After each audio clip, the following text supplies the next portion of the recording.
In touch doctor Charles Stanley के साथ पूरे संसार में सुसमाचार प्रचार करते हैं। आगे देखिए इन टच में वो महान मैं हूं। मैं कौन हूं? अगर कोई आपसे यह पूछे तो आप क्या कहेंगे? हाथ मत उठाइए, लेकिन आप में से कितने लोगों को पता नहीं है कि वो क्या है, वो कौन है? एक व्यक्ति का ईमानदार, मैं समझता हूं सेटिंग निर्गमन अध्याय 3 में है, इसलिए मैं चाहता हूं कि आप वहां मुड़े। निर्गमन अध्याय 3, और मैं आपको एक छोटी सी पृष्ठभूमि देता हूं।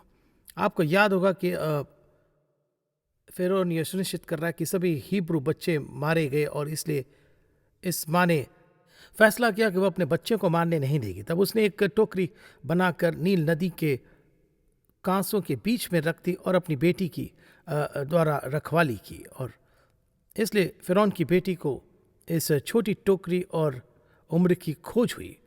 उसने इसे खोल दिया और कहा कि यह इब्रानी बच्चों में से एक है।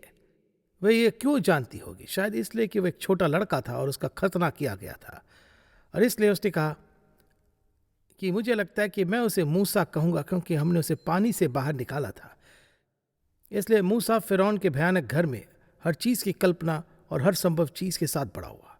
उसके पास सब कुछ अपने हिसाब से चल रहा था, और एक दिन उसने एक मिस्री को मार डाला, और स्वाभाविक रूप से वह बात फैल गया, और इसलिए उसे भागना पड़ा, और वह सब कुछ अपने पीछे छोड़ गया। और होरेब पर्वत के निकट, जो परमेश्वर का पर्वत कहलाता है, और एक और परिवार से वह मिल गया, और उन्होंने उससे शादी की, जिस बेटी के पिता एक याजक थे। और इस सब को ध्यान में रखते हुए आइए हम निर्गमन के 3 अध्याय के 10वें वचन में पढ़ना शुरू करें। सो अब आ, और मैं तुझे फिरौन के पास भेजूंगा, परमेश्वर बोल रहे, जिससे तुम मेरी प्रजा इजरायलियों को मिस्र से निकाल ले आओ। परंतु मूसा ने परमेश्वर से कहा, मैं कौन हूं कि मैं फिरौन के पास जाऊं और मैं इजरायलियों को मिस्र से निकाल ले आऊं? और उसने कहा, निश्चय मैं तेरे संग रहूंगा, और तेरे लीथे यह चिन्ह होगा कि यदि मैंने तुझे भेजा है, जब तू प्रजा को मिस्र से निकाल ले आए, तब परमेश्वर को दंडवत करना यह पहाड़। तब मूसा ने परमेश्वर से कहा, सुन, मैं इजरायलियों के पास जाकर उनसे कहूंगा, तेरे पितरों के परमेश्वर ने मुझे तेरे पास भेजा। अब वे मुझसे कहे उसका नाम क्या है, मैं उनसे क्या कहूं? यानी यह परमेश्वर कौन है? मैं इस परमेश्वर को कैसे पहचानूंगा जिसने मुझे तुम्हें विजय दिलाने के लिए भेजा है? तो शास्त्र कहता है, परमेश्वर ने मूसा से कहा, मैं वही हूं जो मैं हूं। और उसने कहा, तू इजरायलियों से यूं कहना है कि मैं हूं ने मुझे तेरे पास भेजा है, जिसका अर्थ है कि इजराइल के परमेश्वर का नाम मैं हूं है। और आप अंदाजा लगा सकते हैं कि उसके लिए यह कितना भ्रमित करने वाला रहा होगा। फिर परमेश्वर ने मूसा से कहा, इजरायलियों से यो कहना कि यहोवा तेरे पितरों का परमेश्वर, इब्राहिम का परमेश्वर, इसहाक का परमेश्वर और याकूब के परमेश्वर ने मुझे तुम्हारे पास भेजा है। मेरा नाम सदा के लिए यही है, और पीढ़ी पीढ़ी के लिए ये मेरा यादगार नाम है। उसने कहा, उसका कहने का तरीका ये था कि यही मैं चाहता हूं कि सारी सृष्टि समझे कि इज़राइल के परमेश्वर का सबसे अच्छा वर्णन किया गया है, और उसका नाम मैं हूं है। मैं नहीं था, मैं नहीं रहूंगा, लेकिन मैं हूं। और जब आप उस शब्दों के समूह को देखते हैं, मैं हूं, तो आप सोचेंगे उन्होंने इस बारे में क्या सोचा होगा। मैं अपने आप में सोचता हूं कि कोई कहता है मैं हूं, अच्छा मैं कहता हूं ठीक है तुम वहां हो तो क्या? नहीं, जब परमेश्वर ने मूसा के माध्यम से बात की तो वे जानते थे कि कुछ बहुत महत्वपूर्ण हो रहा है। और यदि आप इसके बारे में सोचेंगे तो पूरे पुराने नियम में यही एकमात्र स्थान है प्रभु अपने नाम की व्याख्या करता है। आप परमेश्वर परमेश्वर परमेश्वर परमेश्वर को जानते हैं, लेकिन यहाँ वे अपना नाम बताते हैं, और इसलिए वे कहता है मैं जो हूँ वो मुझे तुम्हारे पास भेजा है। दुनिया में मैं हूँ का क्या मतलब हो सकता है? मैं वही हूँ जो मैं हूँ ने मुझे तुम्हारे पास भेजा है। और इसलिए ये शब्द इब्रानी यहोवा में है, या इसलिए हम इसे यहोवा के रूप में जानते हैं। 5,000 से अधिक बार उसके नाम का उल्लेख पुराने नियम में किया गया है। क्या आप सोच सकते हैं? बाइबल में 5,000 बार यहोवा के नाम का जिक्र किया गया है, और इसका अर्थ है स्वयं विद्यमान कहता है कि यह बनाया नहीं गया था। वह बनाया नहीं गया था, उसका कोई आदि नहीं है, कोई अंत नहीं है, वह सबका ईश्वर है। मैं जो महान हूँ, वह महान मैं हूँ क्यों है? क्योंकि उसके पास जैसा कुछ नहीं, कोई नहीं, कभी नहीं होगा। और यीशु हमें एक जीवंत उदाहरण देने आए हैं कि मैं कौन महान हूँ। तो अगर कोई आपसे पूछे कि अच्छा परमेश्वर कौन है, तो भूल गए जो आपने अभी सुना। अगर उन्होंने कहा कि परमेश्वर कौन है, आपने क्या कहोगा? ज्यादातर लोग कहेंगे वह रचयिता है, और क्या वह है। और दूसरा, परमेश्वर ने कहा कि यह नाम इतना महत्वपूर्ण है, कभी नहीं भूलना चाहिए। उन्होंने कहा कि यह मेरा नाम हमेशा के लिए और यह सभी पीढ़ियों के लिए मेरा यादगार नाम है। यानी वे चाहते हैं कि सभी पीढ़ियां उन्हें मैं हूं के रूप में जाने। क्यों उसने ये नहीं कहा कि मैं हूं, होने जा रहा हूं, या मैं हूं? आप इसमें कैसे गहराई में जाते हैं? आप उसे कैसे समझाएंगे? परमेश्वर कहते हैं मैं हूं। केवल परमेश्वर ही इतने बुद्धिमान हो सकते हैं कि हमें एक ऐसा नाम दे जिसकी व्याख्या न की जा सके। बनाया नहीं गया, इसका कोई अंत नहीं। इसके बारे में बहुत सी बातें समझा सकते हैं, लेकिन कोई भी कभी भी पूरी तरह से समझ नहीं पाएगा कि ईश्वर क्या है। यदि हम कर सकते हैं तो हमारे पास उसके साथ कुछ समानता होगी, लेकिन हम ऐसा नहीं करते। हमारे पास एक ईश्वर है जो अंततः समझ से परे है, उसकी कोई सीमा नहीं है, वह बिल्कुल सही है, जिसका कोई आदि नहीं है, कोई अंत नहीं है, उसके पास सारी शक्ति है, वह अद्भुत प्रेम का परमेश्वर है। तो हम और क्या पूछ सकते हैं? अब पुराने नियम में परमेश्वर के लिए 3 बुनियादी नाम है। उदाहरण के लिए यदि आपने उदाहरण के लिए कहा जाए तो शुरुआत में परमेश्वर वह नाम एलोहिम है, और वह है आदि में यही नाम है एलोहिम। और दूसरा इब्रानी शब्द अडोनाई है, जिसका सीधा अर्थ स्वामी और प्रभु। लेकिन तीसरा याहवे या यहोवा है, जब उसे अपने लोगों के परमेश्वर के रूप में संबोधित किया जाता है, और यह परमेश्वर के लोगों के बीच सबसे कीमती पवित्र नाम माना जाता है। और इसलिए जब उन्होंने कहा तुम्हारा मतलब इब्राहिम, इसहाक, याकूब के परमेश्वर से है, हाँ, और इसलिए जब आप इसे देखते हैं तो आप उसके नाम की पवित्रता के बारे में सोचते हैं। तो मैं चाहता हूं कि आप कुछ सोचें।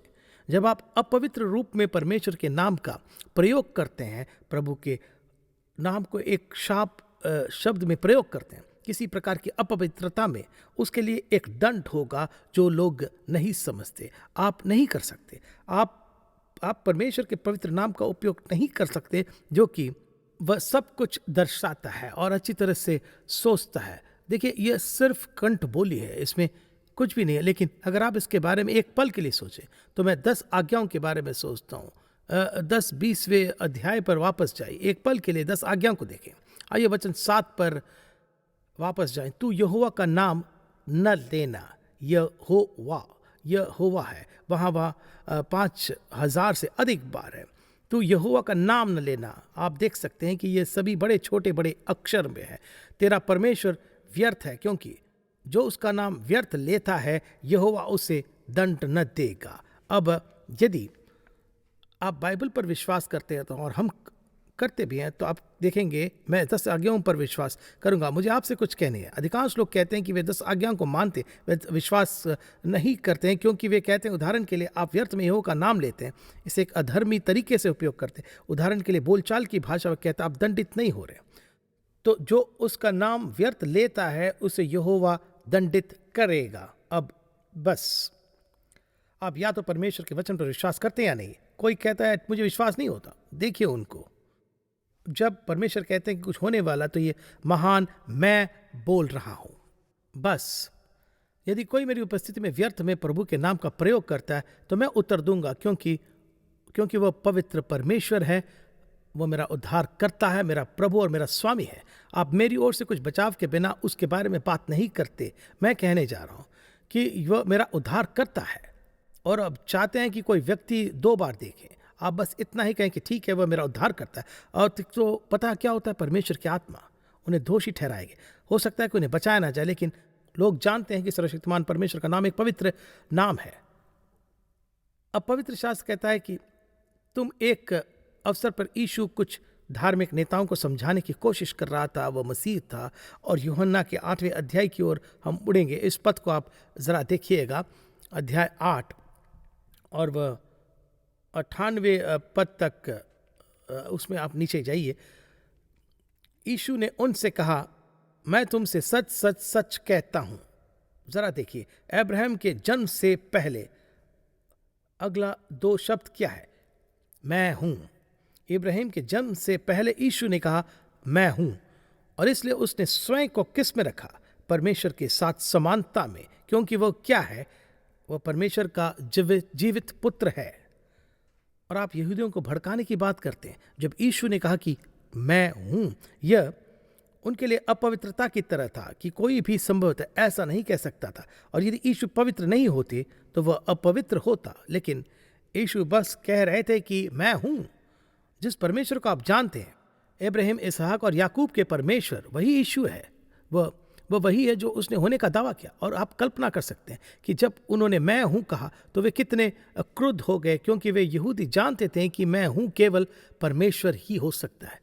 तो इस तरह उसने अपनी पहचान बनाई। और इसलिए जो कुछ भी पुराना नियम हमें सिखाता है वह पवित्र और पवित्र है, क्योंकि यह हर उस चीज़ का आधार है जिस पर हम विश्वास करते हैं। और तो जब आप प्रभु के बारे में बात करते हैं तो वो कौन है? अगर कोई आपसे कहे अच्छा कौन, वे बहुत सारे देवता हैं, आप किस पे विश्वास करेंगे? आप उन्हें बताइए, मैं उस ईश्वर में विश्वास करता हूँ जो मैं हूँ। तो वो कौन है? इससे आपको ये कहने का अवसर मिलता है, वह पवित्र शास्त्र के ईश्वर है। वह परमेश्वर है जो निर्माता है, उसका कोई आदि या अंत नहीं है। वह, उसके पास सारी शक्ति है और उसका कोई सीमा नहीं है। वह परमेश्वर है जो हमसे प्रेम करता है। वह परमेश्वर है जो हमें बचाने के लिए पर्याप्त प्रेम करता है। और वह परमेश्वर है जिसने अपने पुत्र प्रभु यीशु मसीहा को हमारे पापों के लिए क्रूस पर मरने के लिए भेजा। अब ये बहुत ही अद्भुत है कि आपके और मेरे पास इस सब की पृष्ठभूमि के रूप में पुराना नियम है। लेकिन एक समय ऐसा आया जब परमेश्वर ने उदाहरण के लिए यहाँ गलातियों की ओर मुड़े, अध्याय 4, जो एक बहुत ही परिचित मार्ग है जिसे हम पढ़ेंगे विशेष रूप से क्रिसमस के आसपास। गलातियों अध्याय 4 और 4 पद, अद्भुत वचन है और मैंने इसका कई बार प्रचार किया। यदि आप 4 अध्याय और 4 वचन को देखेंगे, यहाँ पर देखिए, अब मैं कहता हूं कि जब तक वारिस बालक है तब तक वह दास से कुछ अलग न करेगा, चाहे वह सब कुछ का स्वामी हो। लेकिन वह अभिभावकों के अधीन और आगे। इस रीति से हम भी जब बालक थे तो जगत की मूल वस्तुओं के बंधन में थे। परंतु जब समय पूरा हुआ तब परमेश्वर ने अपने पुत्र को, जो व्यवस्था के अधीन उत्पन्न हुई, स्त्री से उत्पन्न हुआ, भेजा। तो यह यीशु की बात, ताकि वह उनको छुड़ा ले जो व्यवस्था के अधीन थे, कि हम दत्तक पुत्र प्राप्त करें। यीशु मसीह सर्वशक्तिमान परमेश्वर का पूर्ण प्रकाशन है। एक पल के लिए यूहन्ना 14 की ओर मुड़िए। वहाँ मैं चाहता हूँ कि आप यहाँ एक वचन को देखें, यूहन्ना 14। आइए इस 8वें वचन को हम देखते हैं। फिलिप्पुस ने उससे कहा कि हे प्रभु, पिता को हमें दिखा दे और यह हमारे लिए काफ़ी है। यीशु ने उससे कहा, हे फिलिप्पुस, क्या मैं तेरे साथ इतने दिन तक रहा तो भी तूने मुझे नहीं जाना? जिसके पास है, जरा देखिए, जिसने मुझे देखा है उसने पिता को देखा है। तुम कैसे कह सकते हो दिखाओ पिता? यह यीशु सर्वशक्तिमान परमेश्वर के साथ एक होने का दावा कर रहा था। यदि तुमने मुझे देखा तो तुमने पिता को देखा है। तब उसने कहा, क्या तुम नहीं मानते कि मैं पिता मैं हूं और पिता मुझ में है? जो वचन मैं तुमसे कहता हूं वो मैं अपनी ओर से नहीं बोलता, परंतु पिता मुझ में निवास करता है, अपना कार्य करता है।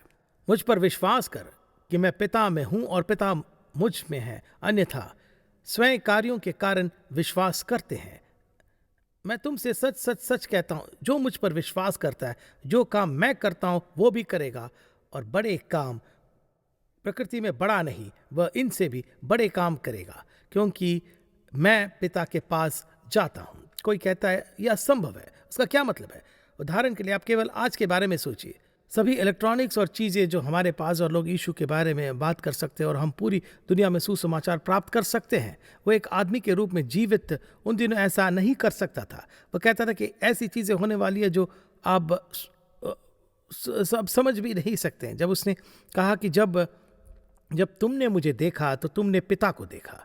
आपको या तो विश्वास करना होगा कि यीशु मसीह परमेश्वर के साथ एक है, वह मानव शरीर में परमेश्वर है, या आप बाइबल पर विश्वास नहीं करते हैं, या आप सोचते हैं। आपको विश्वास करना होगा कि यीशु एक धोखेबाज है और उसने झूठ बोला और वह परमेश्वर नहीं है, वह सिर्फ एक और नबी है। और जिस प्रकार यीशु ने यह कहा, वह कहते हैं कि तुमने मुझे देखा है तो पिता का समय देखा है। यह उससे छोटा और मजबूत, अधिक और वास्तविक और अधिक सटीक नहीं मिलता है। तुम परमेश्वर को देखना चाहते, यीशु ने कहा मुझे देखो। उसने गर्व में ऐसा नहीं कहा, बस उनके लिए एक सवाल का जवाब दे रहा था। और एक पल के लिए यूहन्ना के 10वें अध्याय को देखिए कि वह इस 10वें अध्याय में इस 30वें वचन में क्या कहता है। वे कहते हैं कि एक बहुत ही छोटा सा वचन है, मैं और पिता एक है। वह या तो झूठा है या फिर धोखेबाज है, कुछ ऐसा होने का दावा करता जो वो नहीं है, या वह मनुष्यों के बीच चलने वाले देह में परमेश्वर है। मैं और पिता एक है। वह कहता है यदि तुमने मुझे देखा है तो तुमने पिता को देखा है। और इसलिए इसने उन्हें अनुपस्थित बना दिया। मैं कल्पना कर सकता हूँ कि वे कितने क्रोधित थे। और फिर जब वे कहते हैं कि उदाहरण के लिए मैं वो 8वां अध्याय और इस वचन को फिर से देखिए 48 में, मैं तुमसे कहता हूं इब्राहिम के जन्म से पहले, वे कहते हैं पैदा होने से पहले मैं हूं।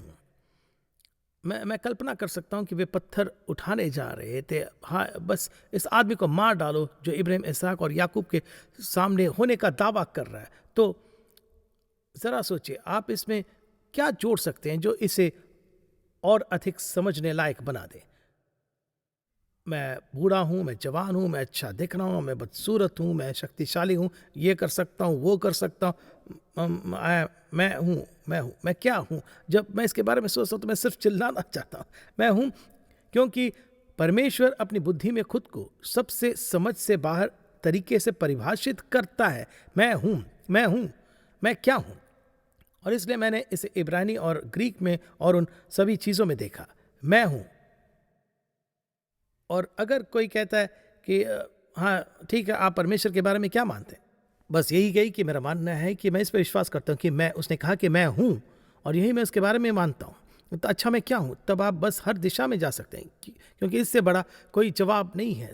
बस सोचिए कि परमेश्वर कितने बुद्धिमान है। उसने कहा कि आप उन्हें बताएं कि मैंने आपको भेजा है।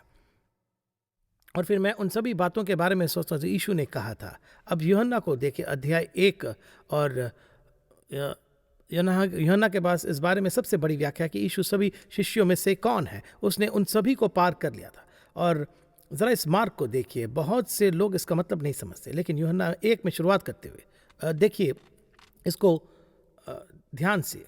आरंभ में वचन था और वचन परमेश्वर के पास था और वचन परमेश्वर था। यह यूहन्ना घोषणा कर रहा है कि यीशु कौन है। जरा सुनिए, वह आरंभ में परमेश्वर के साथ था, सब कुछ उसी के द्वारा उत्पन्न हुआ और उसके सिवा और कोई वस्तु उत्पन्न नहीं हुआ जो उत्पन्न हुई है। उसी में जीवन था और जीवन मनुष्यों की ज्योति था। ज्योति अंधकार में चमकती है और अंधकार ने उसे न समझा। यहाँ यूहन्ना है जो यीशु का परिचय किसी अन्य व्यक्ति के रूप में नहीं कर रहा है, तो वह वचन है। दूसरे, आप इसके बारे में सोच सकते हैं, यीशु ने कहा कि मैं रोटी हूं, और वह 6वां अध्याय है, मैं जीवन की रोटी हूं। और वह क्या कह रहा था, मैं आपकी सभी जरूरतों को पूरा करूंगा। वो कहता है कि मैं पर्याप्त हूं। उदाहरण के लिए वह 10वें अध्याय में कहता है, उसने कहा कि मैं द्वार हूं, मैं जीवन का द्वार हूं, तुम उस द्वार से निकलते हो, तुम्हारे पास अनंत जीवन है। 10वें अध्याय में यह भी कहता है कि मैं अच्छा चरवाहा हूं। और वह ये उसके कहने का तरीका है कि मैं तुम्हारी देखभाल करूंगा, रक्षा करूंगा। दूसरे शब्दों में सभी चीज़ें जो एक चरवाहे को करने की ज़रूरत है, यीशु ने कहा मैं अच्छा चरवाहा हूँ। फिर उसने यूहन्ना के 15वें अध्याय में कहा मैं दाखलता हूँ, मैं दाखलता हूँ, तुम शाखा हो। और डाली दाखलता में रहती है, दाखलता के माध्यम से पवित्र आत्मा का रस आता है। शाखा में जो हमारा जीवन है, पवित्र आत्मा आता है और इसलिए हमारे पास जीवन है। उसने कहा, यीशु ने कहा मैं दाखलता हूँ लेकिन तुम शाखा हो। वो कहता है मैं जगत की ज्योति हूँ, उस यूहन्ना 8:12 में। और उसने एक और अवसर पर कहा कि कहता है मैं जगत की ज्योति हूँ, जब तक मैं यहाँ हूँ मैं ज्योति हूँ, लेकिन जब वह चला गया तो तुम ज्योति हो। तो सच्चाई है कि हम में से हर एक पवित्र शास्त्र के अनुसार जिसके पास यीशु मसीह है, वह है इस दुनिया में उन लोगों के लिए एक ज्योति है जो अंधेरे में चल रहा है। फिर उसने उदाहरण के लिए कहा कि वह परमेश्वर का पुत्र था, लूका 22:70। इसने बस उन्हें उल्टा कर दिया। और फिर उसने 14वें अध्याय में कहा, इस 14वें अध्याय को देखिए, मुझे ये अध्याय बहुत पसंद है और मैं परमेश्वर का आभारी हूँ कि उन्होंने इसे बाइबल में रखा, क्योंकि यीशु के बारे में बहुत कुछ कहता है और ये इसे इतने कम पृष्ठों को में कहता है। यूहन्ना का 14वें अध्याय देखो क्या कहता है, तेरा मन व्याकुल न हो, ईश्वर में विश्वास करो, मुझ पर भी विश्वास करो, क्योंकि हम वही है। मेरे पिता के घर में बहुत से रहने के स्थान है, यदि ऐसा न होता तो मैं तुमसे कह देता, मैं जा रहा हूँ आपके लिए जगह तैयार करने के लिए। और यदि मैं जाकर तुम्हारे लिए स्थान तैयार करूँ तो फिर आकर तुम्हें अपने यहाँ ले लूँगा कि जहाँ मैं रहूँ वहाँ तुम भी रहो। से देखिए, वह कहता है कि मैं तुम्हारे लिए जगह तैयार करने जा रहा हूँ। यहाँ मैं क्या करने जा रहा हूँ और आप जानते हैं कि मैं कहाँ जा रहा हूँ? तोमा ने उससे कहा, प्रभु हम नहीं जानते कि तू किधर जा रहा है, हम कैसे जाने? और फिर यीशु ने हमें ये अद्भुत वचन दिया। यीशु ने कहा, मार्ग मैं हूं, सत्य मैं हूं और जीवन मैं हूं, कोई मेरे द्वारा पिता के पास नहीं आता। मैं हूं, मैं हूं, मैं हूं, मैं हूं। जरा सोचिए, देखिए कि क्या आप इस बारे में एक पल के लिए सोच सकते हैं? आप इस नाम पर कैसे सुधार कर सकते हैं जो इतना कुछ समझेगा? नहीं कर सकते। और इसलिए जब मूसा ने कहा कि अच्छा मैं उन्हें क्या बताने जा रहा हूं, उन्होंने कहा कि बस उन्हें बताओ कि मैं हूं ने तुम्हें भेजा है, तो आप इसे कैसे जोड़ेंगे? मैं हूं, मैं क्या हूं? यीशु साथ आता है और हमें यह समझाता है, सभी वह सब उनमें से कई और भी। और फिर उदाहरण के लिए यदि आप प्रकाशित वाक्य की पुस्तक में, बाइबल की अंतिम पुस्तक की ओर मुड़ेंगे, तो यदि आप यहाँ इस प्रथम अध्याय और 8वें वचन को ध्यान देंगे तो उन्होंने कहा कि मैं अल्फा और ओमेगा हूँ, वह शुरुआत और अंत है। परमेश्वर कहते हैं कौन है, कौन था और कौन आने वाला है, सर्वशक्तिमान। मतलब कि जब आप सोचेंगे कि परमेश्वर कौन है, तो मैं बस अपने घुटनों पर बैठना चाहूँगा और कहना चाहूँगा, धन्यवाद धन्यवाद धन्यवाद धन्यवाद यीशु को, धन्यवाद कि आपने अपने आप को इतनी संक्षेप में समझाया। मेरा मतलब, ज़रा सोचिए, क्या आप उस नाम पर सुधार कर सकते हैं? कभी भी कभी नहीं कर सकते हैं। मैं हूँ।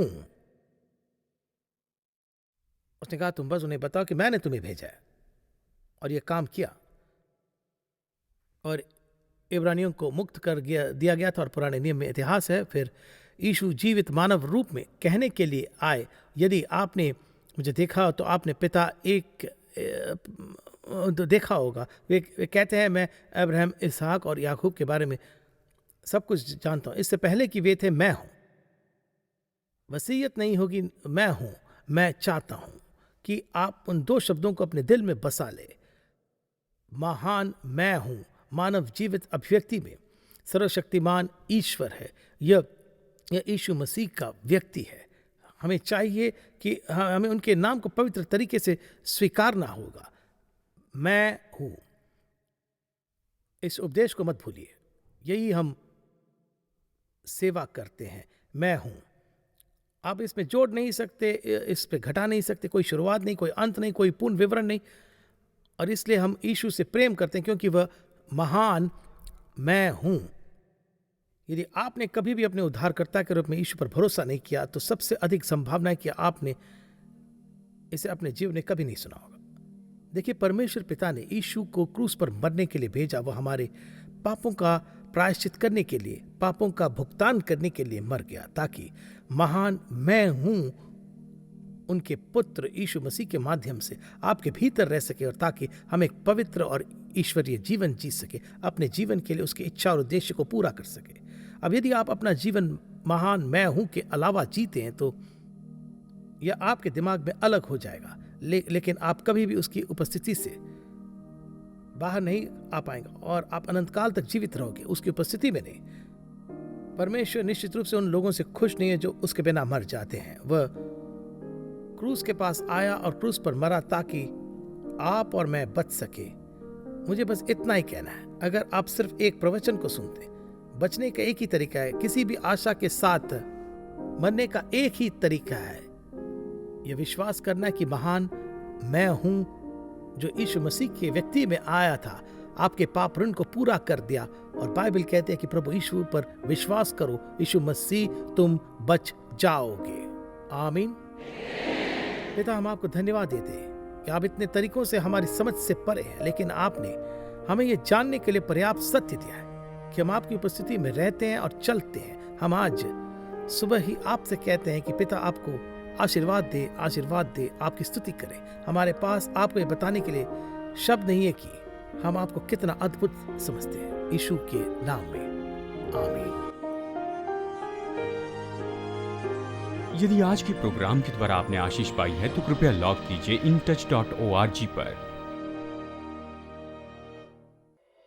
इन टच पूरे संसार में लोगों को परमेश्वर के साथ में बढ़ने वाले संबंध में बनाता है और लोकल चर्च को बल देता है। ये प्रोग्राम इन टच सेवकाई के द्वारा प्रस्तुत किया गया है। ये परमेश्वर के अनुग्रह से और आपकी प्रार्थना और भेंटों के द्वारा ही संभव हो सका है।